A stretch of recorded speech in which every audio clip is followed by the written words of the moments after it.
Hello friends, and आज हम start करने वाले हैं क्लास 12th इंग्लिश की पहली पोएम माई मदर एट 66।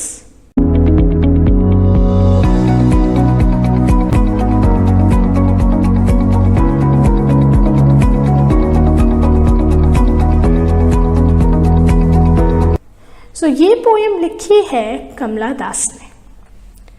आइए पहले हम इस पोएम का सेंट्रल आइडिया समझ लेते हैं। इस पोएम में कमला दास ने कैप्चर किए हैं the complex subtleties of human relationships. Complex subtleties मतलब the small things in relationships जो हम ऑफन ओवरलुक कर देते हैं, जिन पे हम ध्यान नहीं देते। क्यों? क्योंकि हम सोचते हैं not all feelings and emotions can be expressed. हमें ऐसा लगता है कि हर कोई चीज़ एंड इमोशन को हम एक्सप्रेस थोड़ी कर सकते हैं। कमला दास ने कोशिश करी है अपनी पोएम के थ्रू उन अनसेड फीलिंग्स को एक्सप्रेस करने की। यहाँ पर उसने एक्सप्रेस किया है एक ब्यूटीफुल सा बॉन्ड, एक मदर डॉटर बॉन्ड, एक मदर डॉटर रिलेशनशिप जो विद टाइम बहुत ज़्यादा स्ट्रॉन्ग होती जाती है। वो सिर्फ माँ बेटी नहीं होते, वो बेस्ट फ्रेंड्स बन जाते हैं क्योंकि वो एक दूसरे को इतने अच्छे से समझते हैं। यहाँ पर पोएट ने एक और रियलाइजेशन की बात भी की है कि हम बच्चे जब बड़े हो जाते हैं तो हम ये चाइल्ड टू अडल्ट की जर्नी तो बहुत आसानी से समझ जाते हैं, बट हम ये नहीं रियलाइज़ करते जब हम बच्चे से बड़े हो रहे हैं साथ ही साथ हमारे जो पेरेंट्स हैं वो भी तो ओल्ड हो रहे हैं। ऑफन हम इस चीज़ को ओवरलुक कर देते हैं। कमला दास कह रही हैं कि मैं बच्चे से बड़ी हो गई, मुझे ये तो मोमेंट्स रियलाइज़ हुए, पर मेरी माँ कब इतनी ओल्ड हो गई मुझे ये नहीं पता चला। आइए मिलकर स्टार्ट करते हैं हम ये poem. Driving from my parents home to Cochin last Friday morning, I saw my mother beside me. यहाँ पर वो क्या कह रही है कि अपने पेरेंट्स के यहाँ में आई हुई थी, मे बी वेकेशन था उनका या कोई हॉलीडे, वो अपने पेरेंट्स के यहाँ स्टे पे आई हुई थी। वो कह रही है driving from my parents home to Cochin. Cochin may be वो जगह जहाँ वो रहती है या वर्क करती हैं, किसी पर्पज़ से वो वहाँ जा रही थी। एंड वहाँ से जब वो कोचिन जा रही थी लास्ट फ्राइडे मॉर्निंग, तो गाड़ी में उनके साथ कौन बैठा था? उनकी माँ। अब वो मदर को देख रही हैं एंड अब हमें उनका डिस्क्रिप्शन बताने वाली है कि साथ में बैठी माँ कैसी थी। Doze open mouthed, her face ashen like that of a corpse and realized with pain. Dose का मतलब क्या होता है? वो जो झपकी हमें आ जाती है। जैसे अगर मैं बोलूँ कि मुझे नींद आ रही है, I need a nap, English में दूसरा वर्ड इसका क्या है? नैप। डोज मतलब गाड़ी में बैठते ही उनकी मदर ऑब्वियसली एजेड है तो झपकी आ ही जाती है। शी डोज्ड ऑफ एंड उनका मुंह खोला हुआ था, ओपन माउथ्ड। उनके चेहरे को जब कमला दास ने अपने मदर के चेहरे को इतने क्लोजली ऑब्जर्व किया, उन्होंने क्या देखा? दैट हर फेस इज एशन। एशन मतलब burnt, like that of a corps. Corps क्या होता है? Dead body. उनके फेस ऐसा लग रहा है जैसे एक डेड बॉडी का फेस होता है, इतना ज़्यादा मार्क्स हैं। आप जैसे इस पिक्चर में भी देख सकते हैं, काफ़ी एजेड थी उनकी mother. And realised with pain, उन्होंने जितने भी लाइफ में स्ट्रगल्स और डिफ़िकल्टीज सहे हैं वो उनके चेहरे पे रिफ्लेक्ट हो रहे थे। यहाँ पर कमला दास बेसिकली वही बताना चाह रही हैं कि उनकी मदर जो है वो काफ़ी एज्ड हो चुकी थी and that she realise that she was as old as she looked. And उनको उस दिन ये चीज़ रियलाइज़ हुई कि मदर एक्चुअली काफ़ी ओल्ड हो गई हैं, उनकी एज काफ़ी ज़्यादा हो गई है। एंड जब उनके माइंड में ये थॉट आया कि उनका चेहरा तो बिल्कुल एक डेड बॉडी के चेहरे जैसा लग रहा है, who would want to imagine कि मेरी मदर एक डेड बॉडी की तरह वहाँ बैठी हो? नोबडी। कोई भी अपने दिमाग में ये थॉट नहीं रखना चाहेगा, but soon she put that thought away. उन्होंने भी वो दिमाग में थॉट रखना सही नहीं समझा एंड अपने आप को डिस्ट्रैक्ट करने के लिए उन्होंने गाड़ी से बाहर देखना शुरू किया। सो पहली चीज़ जो उन्हें दिखी वो थी यंग ट्रीज स्प्रिंटिंग, छोटे छोटे पेड़ जो भाग रहे हैं।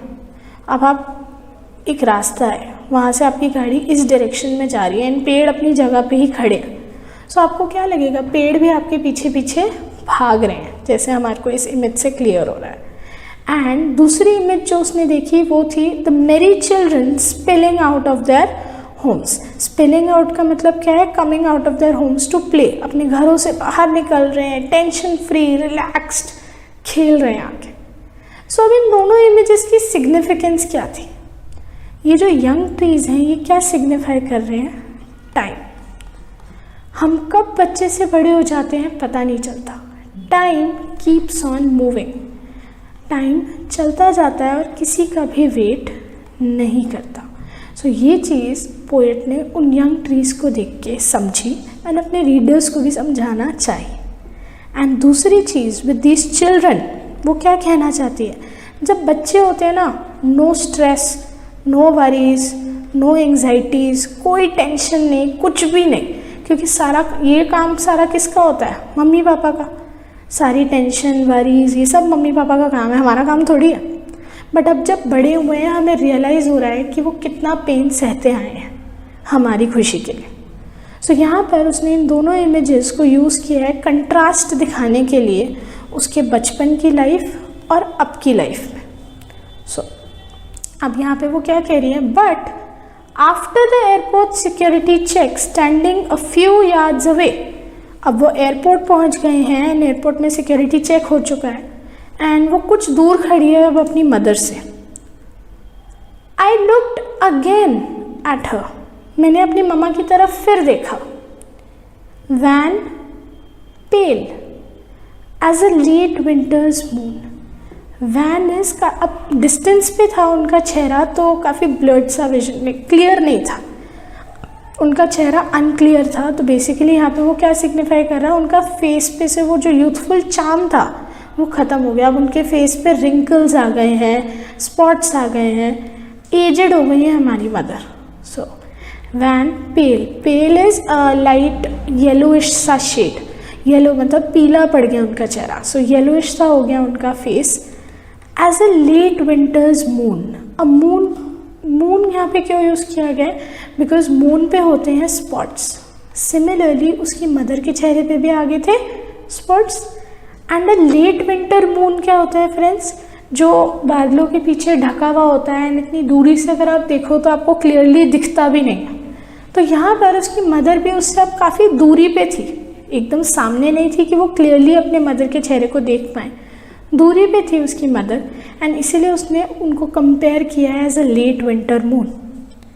एंड इन सब के बाद she felt that old familiar एक।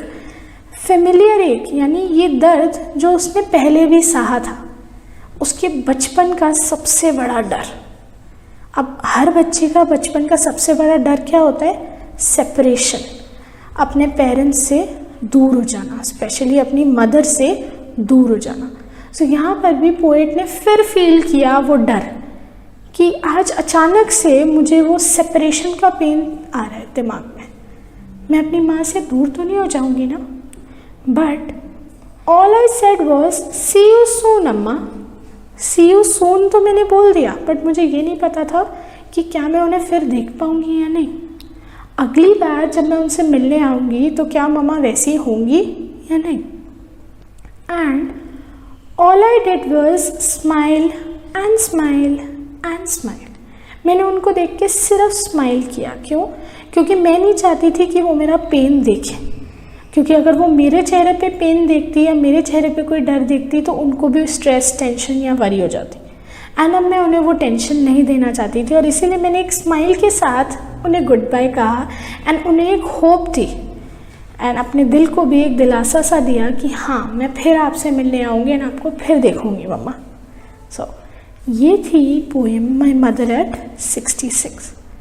बट ये पोएम ख़त्म करने से पहले मैं आपको इसके बारे में एक इंटरेस्टिंग चीज़ बताने वाली हूँ। यूजुअली एक फुल स्टॉप पोएम्स को या सेंटेंसेस को ख़त्म करता है, बट अगर आपने नोट किया हो पिछली किसी भी स्लाइड में या आगे आने वाली किसी भी स्लाइड में फुल स्टॉप का इस्तेमाल कहीं नहीं किया गया है। इस पूरी पोएम में सिर्फ कॉमास है या फिर एंड के अंदर कुछ dots. So notice that the whole poem is in a single sentence punctuated by commas. अब ये क्या इंडिकेट कर रहा है? That it is a single thread of thought interspersed with observations of the real world around and the way that these are connected to the main idea.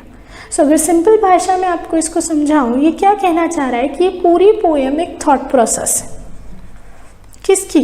कमला दास की, यानी poet की। ये सब वो देख चुकी है, वो ऑब्जर्व कर चुकी है, वो एक्सपीरियंस कर चुकी है, एंड आज कुछ टाइम बाद वो उस दिन को वापस याद कर रही है। ठीक है, लास्ट फ्राइडे, पोएम की शुरुआत में ही हमने बोला था कि लास्ट फ्राइडे की वो बात करी, यानी काफ़ी पुरानी बात है। सो लास्ट फ्राइडे जो भी हुआ, आज वो बैठ के उन्हें रिकाउंट कर रही है। सो जैसे हमारे थॉट्स होते हैं ना, एक दूसरे से कभी कनेक्टेड कभी नहीं, बट कंटिन्यूस प्रोसेस होती है। हमारी थॉट्स कभी रुकते तो है नहीं, वो बदलते रहते हैं।